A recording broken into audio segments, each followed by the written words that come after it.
निवडणुकीच्या निमित्ताने निर्धार नवपर्वाचा हे ब्रीदवाक्य नजरेसमोर ठेवत उत्तर महाराष्ट्र आणि त्यानंतर मराठवाड्याच्या दौऱ्यावरती राष्ट्रवादी काँग्रेस पक्षाचे प्रदेश पदाधिकारी येत आहेत.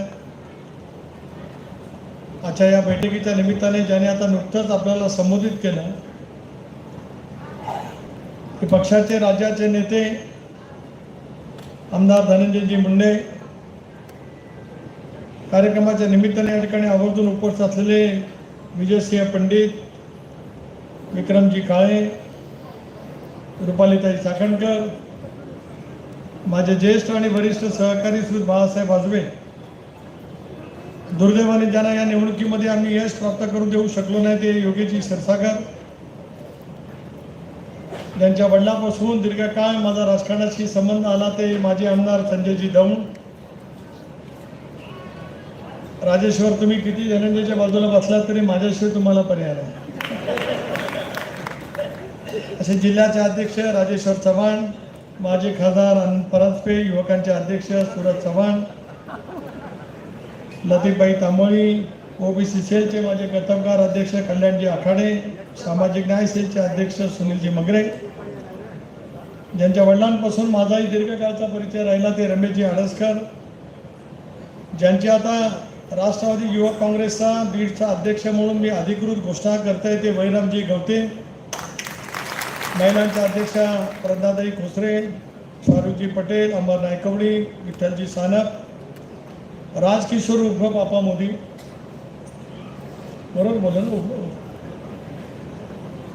दत्ता वाड, पक्षाचे सर्व स्तरावरील सन्माननीय पदाधिकारी, पत्रकार मित्र, महिलांचे प्रतिनिधी आणि या निर्धार नवपर्वाच्या निमित्ताने उपस्थित असलेले बीड जिल्ह्यातील माझे सर्वच राष्ट्रवादी काँग्रेस पक्षाचे कार्यकर्ते, बंधू भगिनी आणि सहकारी मित्रांनो, बरोबर 2 वर्ष 5-10 दिवसापूर्वीच आम्ही सर्वांनी मिळून अजितदादांच्या नेतृत्वाखाली एनडीएमध्ये सहभागी होण्याचा निर्णय त्या कालावधीमध्ये घेतला. संबंध देशभरात राज्यभरामध्ये एक वेगळ्या परीचं वातावरण गेल्या 10 वर्षापासून एनडीएच्या माध्यमातून सुरू झालेलं होतं. अशा वेळेला बहुजन समाजाच्या व्यापक हितासाठी सत्तेमध्ये असलाच पाहिजे असा निर्णय आम्ही काही मंडळींनी त्या कालावधीमध्ये घेतला. हा निर्णय आम्ही सामुदायिकरित्या त्या ठिकाणी घेतला. आदरणीय अजितदादा, प्रफुल्लभाई, सुनील तटकरे, छगन भुजबळ, धनंजय मुंडे, हसन मुश्रीफ, दिलीपराव वळसे पाटील, रामराजे नाईक निंबाळकर, 43 विधानसभा सदस्यांनी साथ त्या कालावधीमध्ये दिली. आणि हा निर्णय त्या कालावधीमध्ये घेत असताना ज्या विचारधारेवरती आमच्या सर्वांची राजकीय वाटचाल झाली तो शिवशाहू फुले आंबेडकरांचा विचार, धर्मनिरपेक्ष विचार, या मूळ विचाराशी तर्कसंगतच एनडीएमध्ये सहभागी होण्याचा निर्णय आम्ही त्या कालावधीमध्ये घेतला. क्रिया प्रतिक्रिया स्वाभाविकपणे त्याच्या मोठ्या प्रमाणावरती उमटल्या गेल्या. टीका टिप्पणीला सामोर जावं लागलं. पण एकदा निर्णय घेतला, तो निर्धारण घेतला, विचारपूर्वक घेतला, महाराष्ट्राच्या व्यापक हितासाठी घेतला. असा निर्णय घेतल्याच्या नंतर त्या साऱ्या परिस्थितीतून आम्ही सर्वांनी मिळून वाटचाल करण्याचा त्या कालावधीमध्ये प्रयत्न केला.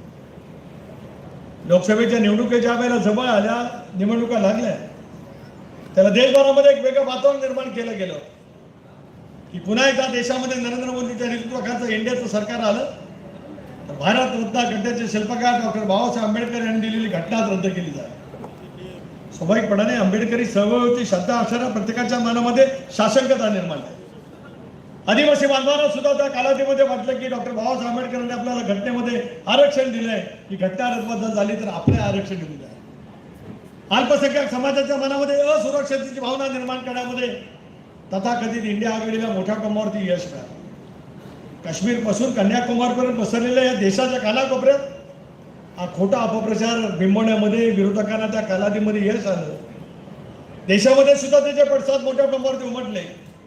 आम्ही सर्वजण त्या कालावधीमध्ये सांगत होतो, मी सुद्धा त्याला रायगड लोकसभा मतदारसंघाचा उमेदवार होतो. देशाचे पंतप्रधान असतील, गृहमंत्री असतील, राज्याचे मुख्यमंत्री, दोन्ही उपमुख्यमंत्री आणि माझ्यासारखे उमेदवार आम्ही सगळीकडे सांगत होतो की चंद्र सूर्य तारे असेपर्यंत या देशातली घटना बदलली जाणार नाही. आजही सांगतो ती घटना कदापि बदलली जाणार. पण एकदा लोकांच्या मनामध्ये अविश्वासाचं वातावरण निर्माण झालं की त्याचा परिणाम आपल्याला पाहायला. महाराष्ट्रामध्ये तर विदर्भामधली गडकरी साहेबांची स्वतःच्या प्रतिष्ठेतून त्यांच्या स्वतःच्या हाताला एक वोट बँक लक्षात घेतली तर सर्व जागांच्यावरती महाविकास आघाडीचे उमेदवार त्या ठिकाणी निवडून आले. महायुतीला दारुण पराजयाला सामोरं.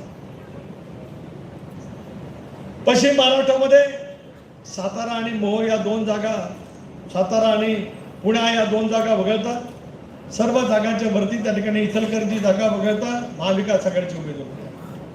उत्तर महाराष्ट्रामध्ये जळगावच्या दोन जागा वगळता सर्व ठिकाणीच महायुतीला दारुण पराजयाला सामोरं. माझ्या कोकणामध्ये रायगड असेल, सिंधुदुर्ग असेल, शेजारचा मावळ असेल, कल्याण असेल, ठाणे असेल आणि मुंबईच्या दोन जागा असतील, या ठिकाणी मात्र महायुतीला यश मिळालं. मराठवाड्यामध्ये सुद्धा संभाजीनगरची जागा तिरंगी लढत झाली. बाकीच्या सगळ्या उरलेल्या जागांच्या वरती महायुतीला पराजय पत्करला.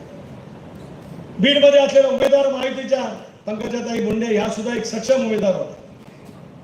राजकारणामध्ये त्या कालावधीमध्ये जे काही विचार झाले, त्याच्यामधून जे काही वेगवेगळे परिणाम झाले, वेगवेगळ्या पैसा प्रचार अपप्रचार त्या कालावधीमध्ये झाला आणि बालेकिल्लेला असलेल्या मतदारसंघामध्ये राष्ट्रवादी काँग्रेस आणि भारतीय जनता पक्ष एकत्रित असताना सुद्धा दुर्दैवाने त्या निवडणुकीमध्ये अल्पशा मताने आपल्याला पराजय पत्करला.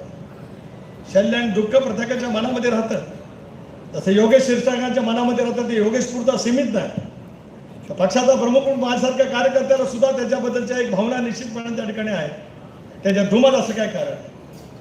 पण जय पराजय राजकारणामध्ये येत असतात. प्रत्येक निवडणुकीच्या माध्यमातून नवीन राजकीय समीकरण त्या ठिकाणी बदलत असतात. मी धनंजय नेहमीच बीडमध्ये आलो बराच वेळेला. बीडमध्ये वेगवेगळे कार्यक्रम उत्स्फूर्तपणाने सुद्धा पाहिले. आजचा एक कार्यक्रम पाहतोय. आजच्या कार्यक्रमाबद्दल खाजगी भाषेचं भेटू द्यायला मी नक्कीच बोलीन. जाहीररित्या बोललं तर कोणाला वाईट वाटेल, कारण माझ्या राजकीय आयुष्यात मी अनेक वेळेला बीडला आणि निर्धार नवपर्वाचा संकल्प करत संबंध महाराष्ट्रामध्ये फिरत असताना वेगवेगळ्या जिल्ह्यामध्ये 4 आणि कालचे 4 आणि हा 9वा जिल्हा आहे. प्रत्येक जिल्ह्यामध्ये तिथला उत्साह, तिथला कार्यक्रम, ते सगळं अनुभव त्या ठिकाणी आलो. त्याच्याबद्दल माझा कोणाच्याबद्दल आक्षेप असं काय कारण. पण नियमितपणाने वेगवेगळ्या पैकी भूमिका ही राजकारणामध्ये होत असते. मी अनेक वेळेला बोलत आलो अजितदादांजवळ की अनेक वेळेला राज्याच्या प्रमुख नेत्यांच्या जवळ की महाराष्ट्राच्या राजकारणामध्ये सर्वाधिक राजकीय दृष्ट्या सजग असलेला जिल्हा कुठला, मी राष्ट्रीय दृष्ट्या सजग बोलतोय, तर तो हा बीड जिल्हा आहे. त्या बीड जिल्ह्याच्या प्रत्येक विधानसभा मतदारसंघामध्ये आणि एकंदरीत जिल्ह्याचीच एकंदरीत अशी सामाजिक धारणा आहे. सामाजिक म्हणजे मी त्या अर्थाने सामाजिक म्हणत नाही, मी सर्वार्थाने सामाजिक त्या ठिकाणी म्हणतोय. त्याच्यामध्ये राजकारण आणि राजकारणाच्या बद्दलचे असलेले पैलू, याबद्दलची एक वेगळ्या पद्धतीची आत्मीयता असेल म्हणा किंवा प्रखरता असेल म्हणा, ती या बीड जिल्ह्यामध्ये निश्चितपणाने त्या ठिकाणी अनुभवायला मिळते. या जिल्ह्यामध्ये बीडचा मतदारसंघ असेल, माजलगावचा असेल, गेवराईचा आहे, परळीचा आहे, आष्टी पाटोद्याचा आहे, केज मतदारसंघ, हे सगळे या जिल्ह्यातील मतदारसंघ, ज्या मतदारसंघातून आपापल्या पद्धतीने प्रत्येकजण त्या ठिकाणी काम करत आला. आणि आता आम्हाला स्थानिक स्वराज्य संस्थांच्या निवडणुकीला त्या ठिकाणी सामोरं जायचं. 8, 9, 10 वर्षाच्या प्रदीर्घ कालावधीच्या नंतर ज्याला स्थानिक स्वराज्य संस्थांच्या निवडणुका येतात, त्याला आम्ही पदावरती बसलो. मी खासदार झालो, अजितदादा मुख्यमंत्री झाले, धनंजयजी आमदार झाले, त्या कालावधीमध्ये मंत्री होते. एनडीए मधल्या सहभागाच्या प्रक्रियेमधला महत्वाचा घटक म्हणून धनंजय मुंडेंनी त्या कालावधीमध्ये प्रभावीपणाची भूमिका बजावली होती. हे बीडला नवीन सांगत अख्ख्या महाराष्ट्रामध्ये ज्या ज्या वेळेला मी जातो त्या त्या वेळेला या भूमिकेच्या बद्दल स्पष्टपणाची माहिती सुद्धा जनतेला त्या ठिकाणी देण्याचा प्रयत्न करत असतो. शेवटी आम्ही त्या भूमिकेवर नेमकं का पोहोचलो ते आता पुन्हा सांगण्याची आवश्यकता नाही. पण विधानसभेच्या निवडणुकीच्या निमित्ताने लोकसभेच्या सारखंच वातावरण तयार राहीलच अशी अपेक्षा करत महाविकास आघाडी संबंध महाराष्ट्रामध्ये त्या कालावधीमध्ये काम केलं. याचा उल्लेख उद्धवजी ठाकरे यांनी काल परवा त्यांच्या प्रकट मुलाखतीमध्ये केला की महायुतीच्या मध्ये विधानसभेच्या वेळेला खूप मोठ्या प्रमाणावरती स्पर्धा निर्माण झाला, त्याचा पराजय झाला असं ते म्हणतात. त्यांना आलेल्या अनुभवातून कदाचित ते म्हणत असतील. आम्ही त्यांच्या कुरकुटीच्यामुळे पराजय झाला असं मानत नाही. लाडकी बहिणी योजना महायुतीच्या सरकारने दिली. अभिमान वाटतोय की अजितदादांनी विक्रमी अर्थसंकल्प त्यांच्या राजकीय जीवनातला नव्हे तर महाराष्ट्राच्या जीवनातला जो टाकला. महाराष्ट्राच्या जीवनात म्हणजे महाराष्ट्राची निर्मिती झाल्यापासून सर्वाधिक अर्थसंकल्प अजितदादांनी केले. त्या अर्थसंकल्पातला जो विक्रमी अर्थसंकल्प त्याच्यामध्ये होता, त्याच्यातून लाडकी बहिणी योजना ही महाराष्ट्रासाठी जाहीर त्यांनी केली आणि वातावरणाच्या बदलाला त्या ठिकाणी सुरुवात. शेतकऱ्यांची थकीत असलेली वीज माफी माफ करण्याचा 1400 कोटी रुपयाचा धाडसी निर्णय त्या कालावधीमध्ये निश्चितपणे घेतला गेला. विरोधकांनी त्याच्याबद्दल अभय होते. हे सरकार आता कर्जबाजारी होईल. महाराष्ट्रासारखं केवळ पुरोगामी विचाराचं नव्हे तर देशामध्ये विकसित असलेलं राज्य आता आर्थिकदृष्ट्या डबघाईस होईल, बँकरप्ट त्या ठिकाणी होईल आणि मग या राज्यातील पुढच्या कालावधीमध्ये पगाराला सुद्धा पैसे मिळणार नाही अशी अभय महिलांच्या नेत्या म्हणून अनेक महिला नेत्यांनी विरोधकांनी त्या ठिकाणी संबंध महाराष्ट्रामध्ये निर्माण करण्याचा प्रयत्न केला. सरकारने निर्धारपूर्वक आधी त्या खात्याचे मंत्री आहे 2,35,00,000 महिलांच्या पर्यंत ते लाडकी बहीण योजना त्या कालावधीमध्ये पोहोचली. 1400 कोटी रुपयाची कर्जमाफी त्या ठिकाणी बिलची थकबाकी माफ करत शेतकऱ्यांचा 20चा सातबारा कोरा करण्याचं धाडस त्या कालावधीमध्ये केलं झालं. त्याच्यातून महाराष्ट्रामध्ये 288 जागांच्या पर्यंत 238 जागांच्या पर्यंत महायुतीला त्या ठिकाणी यश मिळालं. काही जागांच्यावरती यश मिळू शकलं नाही. त्याच्यातली बीड जिल्ह्यातील एक जागा आहे. इतरही जागांच्या बाबतीमध्ये बाळकाकांच्या बाबतीमध्ये मी स्वतंत्रपणाने मी निश्चितपणे ज्या ठिकाणी माझ्या भावना व्यक्त करत असेल त्या ठिकाणी मी करेन. कारण 2023 ते 2024 या विधानसभाचा कालखंड होत असताना राज्यभरामध्ये घडामोडी ज्या ज्या वेळेला होत होत्या त्या घडामोडीमध्ये सुद्धा बाळासाहेब वाजगे काकांची भूमिका अत्यंत महत्त्वपूर्ण राहिली होती. त्याचा सुद्धा स्पर्श या ठिकाणी या निमित्ताने मी करू इच्छितो. राजकारणामध्ये अनेक वेळेला अनेक घटना घडत असतात. त्याच्यातून अनेकांना कदाचित काही वेळेला एका वेगळ्या परिस्थितीला सामोरं जावं लागत असेल. पण शेवटी पक्ष म्हणून आज या ठिकाणी मी सांगू इच्छितो आहे जो कार्यकर्ता त्या संक्रमणाच्या कालावधीमध्ये अजितदादांच्या आणि पक्षाच्या पाठीमागे उभा राहिला त्याच्या पाठीमागे हा सुनील तटकरे प्रदेशाध्यक्ष म्हणून पूर्णपणाची ताकद उभी करेल असा शब्द सुद्धा त्या कार्यक्रमाच्या निमित्ताने या ठिकाणी देऊ इच्छितो. पण आता आमच्या सर्वांचीच कसोटी आहे आगामी येणाऱ्या स्थानिक स्वराज्य संस्थांच्या निवडणुकीत. जिल्हा परिषद 2014 सालाच्या जानेवारी फेब्रुवारी महिन्यामध्ये झाली. आज 8 वर्ष झाली 8.5 वर्ष झाली. जिल्हा परिषद त्या ठिकाणी 5 वर्षाचा कालखंड सोडला तर निवडणुका झाल्या. नगरपालिकेच्या निवडणुका 2016च्या नोव्हेंबर डिसेंबर महिन्यामध्ये झाल्या. त्याला या 8.5-9 वर्षाचा कालखंड झाला. त्याही ठिकाणच्या निवडणुका झाल्या. महापालिकेमध्ये सुद्धा ही स्थिती. शेवटी तळागाळातला कार्यकर्ता जो लोकांशी संवाद करत असतो, लोकांच्या निगडीत असलेल्या प्रश्नांची सातत्याने उकल करण्याचा प्रामाणिकपणाचा प्रयत्न करत असतो, त्याच्या अस्तित्वाची निवडणूक आता समोर त्या ठिकाणी आलेली आहे. अशा वेळेला माझ्यासारख्या प्रदेशाध्यक्षाचं कर्तव्य ठरतं की त्यांची निवडणूक येईल. मी आज आपल्याला पुन्हा एकदा आश्वस्त करतोय की विधानसभेच्या निवडणुकीमध्ये किंवा लोकसभेच्या निवडणुकीमध्ये राज्य पातळीवर आम्ही लक्ष जितकं घातलं होतं त्याच्यापेक्षा काकणभर सरस कार्यकर्त्यांच्या निवडणुकीमध्ये पूर्णपणाची ताकद प्रदेश पातळीवर आपल्या पाठीमागे उभं राहील हे मला आवर्जून या ठिकाणी सांगा.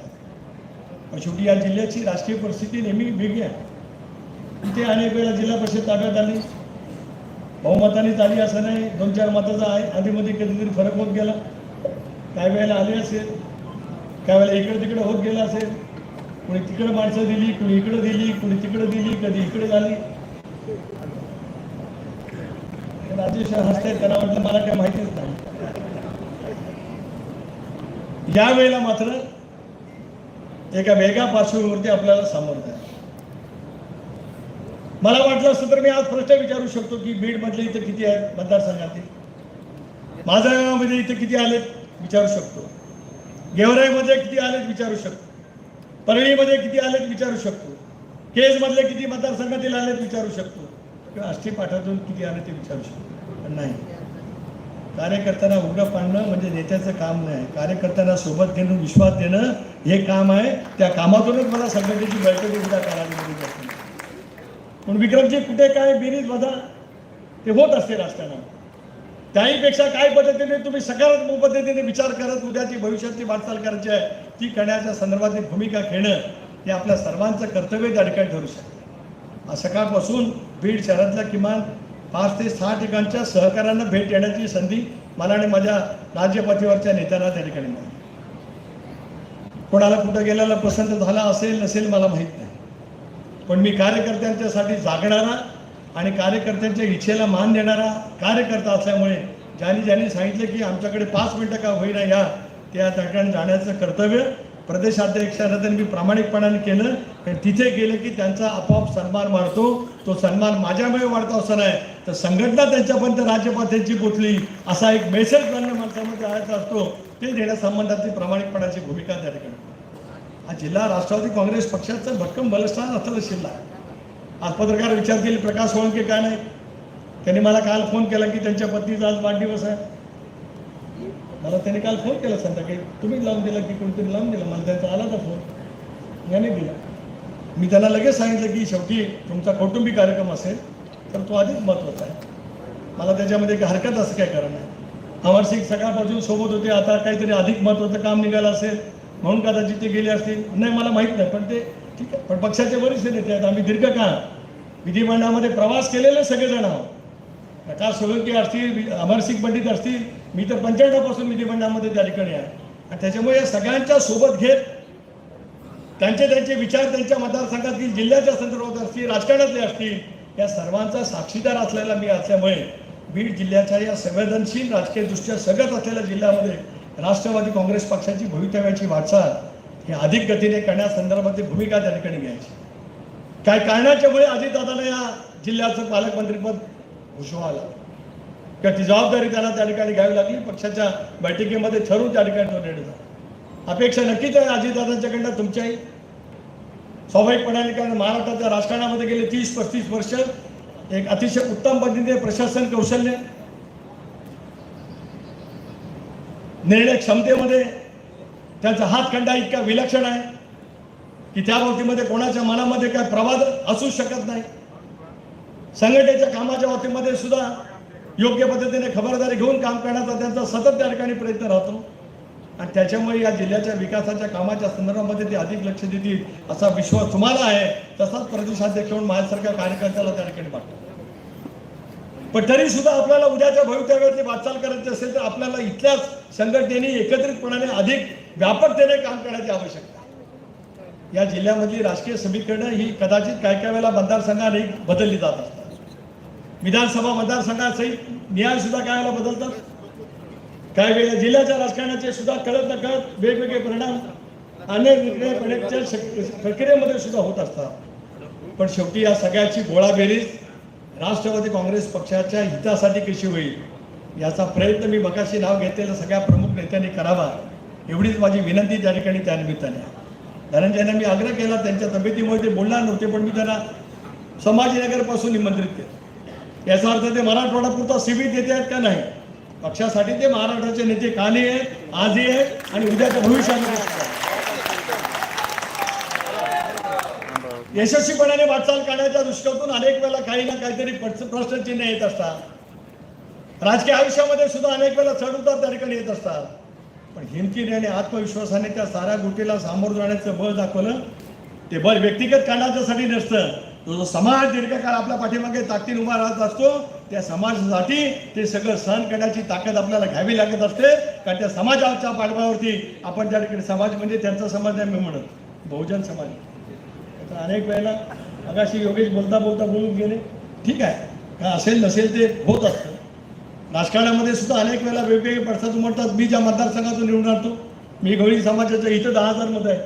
मागाशी मला कोणतरी सांगितलं इथे 10,000 मतं आहेत. माझ्या अख्ख्या लोकसभा मतदारसंघात 5,000 मतापेक्षा जास्ती नाही, तरी पण लोकांनी निवडून दिलं. अशाही लाटेत दिलं, तशाही लाटेत दिलं. त्याच्यामुळे त्या अर्थाने मी माझं वाक्य बिलकुल कधी नव्हतं, कारण सर्व समाजाचं एकदा आशीर्वाद आपण मिळवले, त्यांचा विश्वास संपादन केला, त्याच पद्धतीने आपण काम करण्याची मानसिकता दाखवली तर अनेक गोष्टी आपल्याला सहजगत्या करता येऊ शकतात. धनंजय तुम्हालाही काम करायचं आहे. प्रकाश सोळंके सुद्धा त्यांच्या त्या परिवाराच्या कार्यक्रमातून मोकळे झाल्यानंतर ती अधिक लक्ष घालतील. अमरसिंग पंडित त्यांच्याही मनामध्ये काही वेगळा असेल माझ्याबद्दल किंवा धनंजयबद्दल, राजकीयदृष्ट्या बिलकुल बोलत नाही. आमची मैत्री गाढ आहे, कालही होती, आजही होती. पण आता आपल्या मैत्रीबरोबरच ज्या कार्यकर्त्यांची ताकद आणि शक्ती आपल्या पाठीमागे दीर्घकाळ उभी राहिली, त्या कार्यकर्त्यांना शक्ती देण्याची वेळ येते त्यावेळेला या साऱ्या गोष्टीची आवश्यकता खूप मोठ्या असते. आपण सर्वांनी मिळून व्यासपीठावरती बसलेल्या सर्वांनी मिळूनच आता या नव्या कामाला त्या ठिकाणी सुरुवात करायची. या राजेश्वरची, देशमुखांची, चव्हाणांची नेहमीच लगबग असते. त्यांनी आज काही मोजक्या सहकार्याची पत्र दिली. खरं तर एकाच वेळेला सगळी कार्यकारिणी जाहीर करणं महत्त्वाचं ठरतं, पण काही कारणाच्यामुळे झाली असेल नसेल मला माहीत नाही. पण आज तुम्हाला सांगतो, आजची तारीख आहे 20. 27 तारखेला मी मुंबईत आहे, रविवार असेल तरी, कारण माझं अधिवेशन लोकसभेत सुरू आहे. तोपर्यंत बीड जिल्ह्याची सर्व तालुक्यांची अध्यक्ष, विधानसभा मतदारसंघाचे अध्यक्ष बीड जिल्ह्याची पूर्णपणाची कार्यकारिणी, बीड जिल्ह्याचे सगळे सेल या सगळ्यांचे अध्यक्ष त्यांची कार्यकारिणी झालीच पाहिजे असा स्पष्ट निर्देश अध्यक्ष म्हणून या ठिकाणी आज मी देऊ इच्छितो. पण शेवटी सर्वसमावेशक पैच्या कामाला रचना देण्याची आवश्यकता खूप मोठ्या प्रमाणावरती त्या ठिकाणी असते. बघा प्रकाश सोळके नाही या विजय सिंग आहे, माझं तुम्हाला सांगणार आहे याच्या पुढे त्या दोघांची फोटो त्याच्यात टाका, हे अपूर्ण दिसतं, योग्य दिसत ते आहेत, जे आहेत जे विधिमंडळामध्ये आहेत बाळ काका दिसतं विधिमंडळामध्ये नेतृत्व आहे, संजय दौंडनी केलं आहे.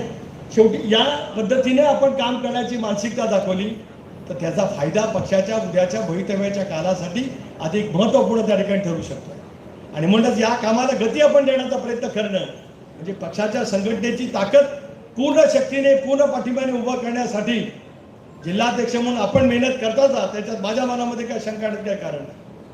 पण त्याचबरोबर ती व्यापकतेचा आधार मनामध्ये ठेवत या सगळ्या परिस्थितीमध्ये जे काही वेगवेगळी राजकीय समीकरण निर्माण करण्याचा प्रयत्न केला जात असतो त्याला निग्रहपूर्वक पक्ष संघटनेच्या माध्यमातून उत्तर देण्याची आवश्यकता. सभेला किती गर्दी झाली याच्यातून लोकशाहीमध्ये तुमचं मूल्यमापन होत नाही. सभेला किती गर्दी झाली त्याच्यावर तुमचं मूल्यमापन होत नाही.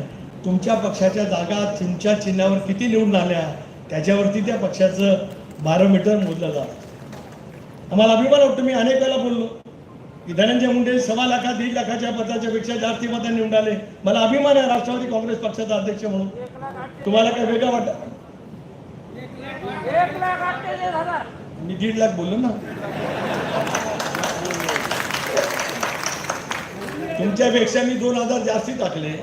ते 2,000 जास्ती टाकलं कारण त्याच्याने माझं प्रेम आहे म्हणून जास्ती टाकलं. पर्रीकरांनी विक्रम केला. बोलू दे ना त्यांना, काय हरकत नाही. धनंजय बोलू दे ना त्यांना, काय काय माझा संवाद त्यांच्याशी होते, तुला का वाईट वाटते?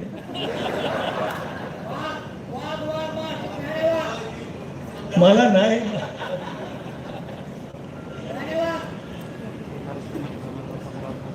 त्याच्यामुळे आपण सर्वांनी राजकारणातलं वेगवेगळे कसब अल्पसंख्याक समाजाला सुद्धा सुरक्षिततेचा आपण विश्वास त्या ठिकाणी दिला पाहिजे.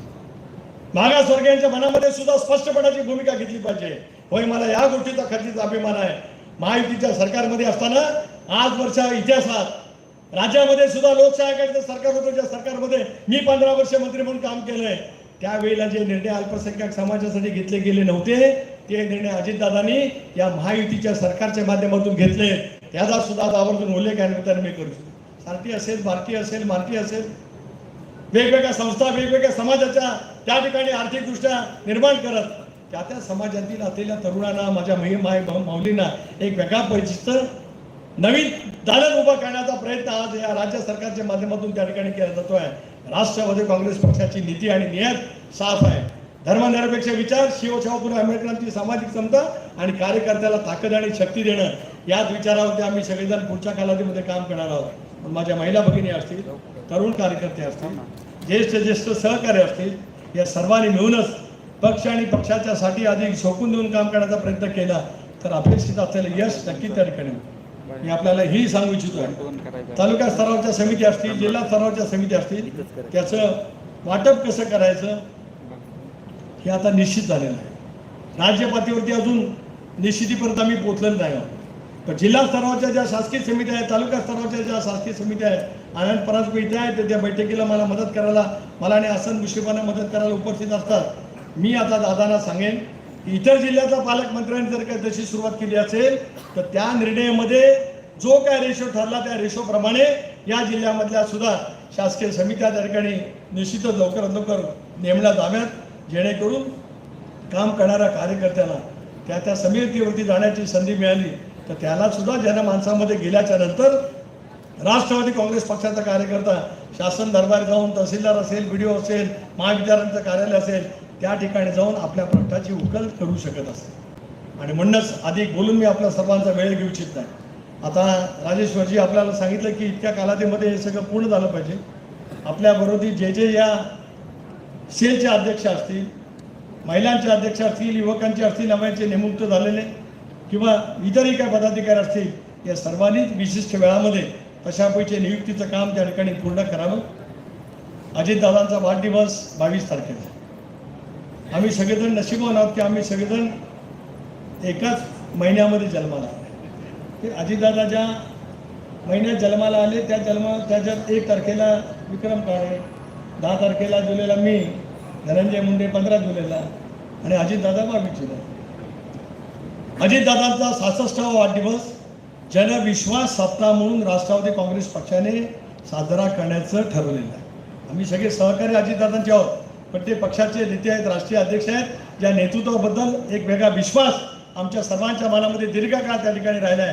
आणि मलाही त्याची जाणीव आहे की धनंजयनी राष्ट्रवादी काँग्रेस पक्षामध्ये येण्याचा निर्णय घेतला, त्याचा मी साक्षीदार होतो.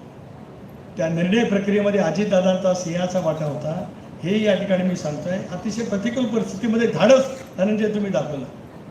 तो काळ वेगळा होता, काही असेल नसेल त्याच्याबद्दल बिलकुल काही मी या ठिकाणी एकही राजकीय वाक्य करणार नाही.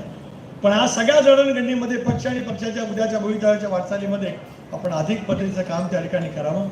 जनविश्वास सप्ताह सुद्धा जे पक्षाने कार्यक्रम आखून दिलेले आहेत त्या कार्यक्रमानुसार त्या ठिकाणी व्हावेत अशापैकी अपेक्षा आजच्या या कार्यक्रमाच्या निमित्ताने या ठिकाणी व्यक्त करतो. आपल्या सर्वांना अंतःकरणापासूनच्या शुभेच्छा देतो. स्थानिक स्वराज्य संस्थांच्या निवडणुकीपूर्वी नक्कीच बीडला येईल. स्थानिक स्वराज्य संस्थांच्या निवडणुका महायुती म्हणून लढवाव्यात असं वरिष्ठ पातळीवरती ठरलंय. पण प्रत्येक जिल्हा आणि प्रत्येक जिल्ह्यातील विधानसभा मतदारसंघात